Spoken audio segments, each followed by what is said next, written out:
Zoti dërgoi një krim për të shkatëruar një bim. E di pse? Pasi Jona predikoi në Ninive, në Irakun e sotëm, dhe i gjithë qyteti u pendua, Zoti vendosi të mos e shkatëronte atë. Por Jona u zemërua.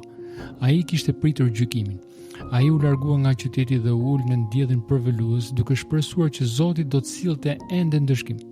Për t'i lehtësuar vuajtjen, Zoti bëri që një bim të rritej shpejt, duke i ofruar Jonës hije dhe freski. Kjo e gëzoi atë, por të nesërmen Zoti dërgoi një krim të vogël i cili sulmoi bimin dhe e bëri të thahej. Jona u ekspozua sërish ndaj valës djegëse dhe u zemërua akoma më shumë. Atëherë Zoti tha: "Ti u shqetësove për atë bim, ndonse nuk e mbolle dhe nuk e rrite vetë.